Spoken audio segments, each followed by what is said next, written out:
You have tremendous positive externalities. We will tackle tough, vexing problems, make progress on areas. Answer, right? All that. Educate a lot more people.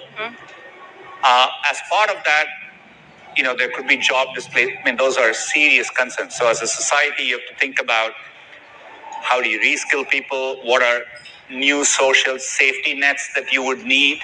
Those are super important conversations for society to have. But I think being too specific and saying that many jobs will be, I just don't see the. We have made predictions like that for the last 20 years about technology and automation. It hasn't quite played out that way. Yep. But I respect that, I think it's important to voice those concerns and debate them. I think that those are important conversations to have. In two trials now, judges have said that Google is a monopoly in search and partly a monopoly in ads. How do you address the concern that your AI is built on an existing domination of search and ads, and that this is just reinforcing original monopolies? First of all, we disagree with the rulings, and we are in the process of appealing these things. Look, if anything, this moment has shown, I don't think there's anyone here who is using anything they don't want to use. You look at the success of ChatGPT or any other product, and people literally have more choice than ever before. The reason people use Google is because they want to use it, right? And so I think we continue to innovate. I think choice is good for users. Competition is good for the world. So that's how I see it. You said the remedies proposed are too extreme. Would you ever voluntarily break yourself up, control your own destiny? Look, they seem, compared to what the initial scope of the ruling was, some of the proposed solutions are far overreaching. We'll see how it plays out. I look at the amount of, we spent over $50 billion in R&D last year. Right? We are one of the top R&D investors in the world. We take such a long, we didn't build things like Chrome and we've invested a couple of decades into these. Way more. No, we've been building it over a decade. We've been doing that with quantum computing for over a decade. This amount of R&D, this amount of innovation, I think makes sense to do, and we take a long-term view. So that's how I think about it. I've heard you say a few times that you think of AI as an expansionary moment. But so far it does seem to be favoring tech giants and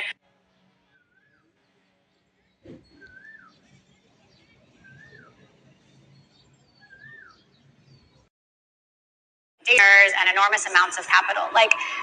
Isn't this really concentrating power in fewer hands? And is AI just another winner-take-all game?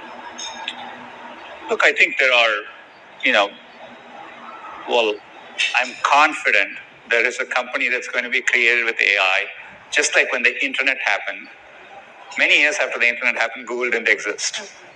So, there's no doubt to me that 3 years from now, there'll be a company which will be dominant in this AI age, which we don't even know the name of today. Yeah. That's the only way things work in the future, right? So, you have all this information about us, and you have our deepest, darkest secrets. It's already hard to not me. Not me personally. Well, yeah, actually you do. Not you personally, but your company does. It's already hard to trust big tech, and now you're going to be using more of this information to integrate AI into more personalized experiences. Why should we trust you now more than ever before? Well, we earned that trust by, we've been storing people's emails now for many, many years.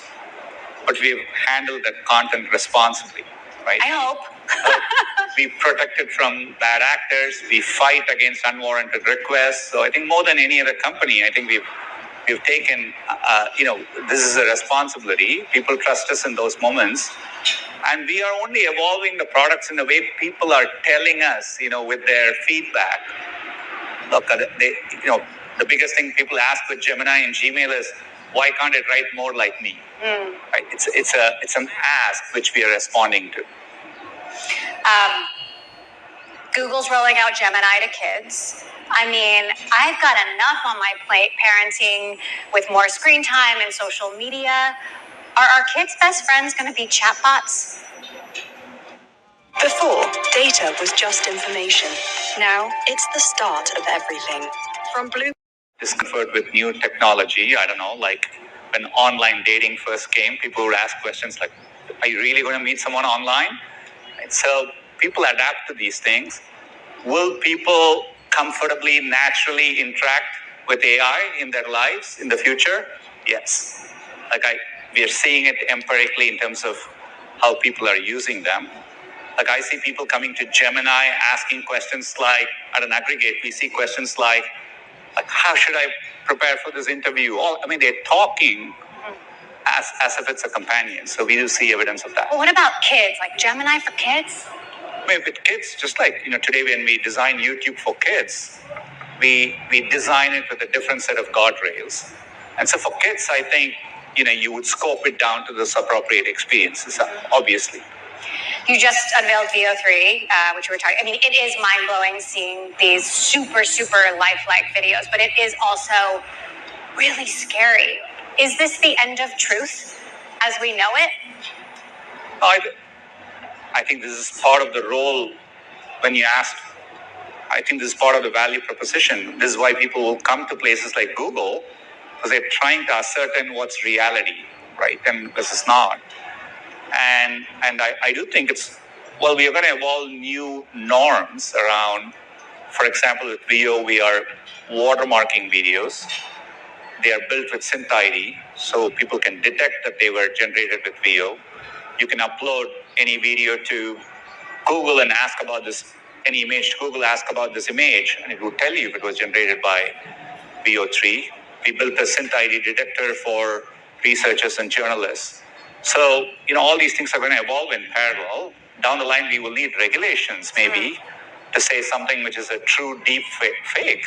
Just like your financial fraud, you would need new norms around things like that. So we have to evolve as new technology comes along. I just wonder, are we going to have a shared sense of reality again? It's just, this is made with AI. It's insane.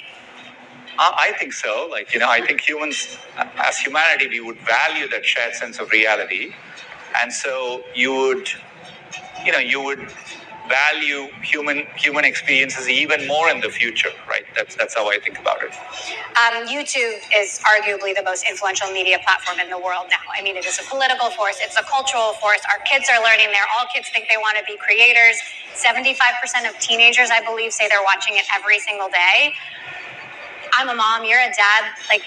I know you're in charge of the thing, but does it ever terrify you to have that much power? I think that sense of power is an illusion. I think when you're working in the tech industry, you've simultaneously started with the conversation with are you about to go extinct? And then you're ending the conversation with, aren't you the most powerful thing in Fair enough. So you got to choose in this continuum. Only one of that can be the truth. Fair enough.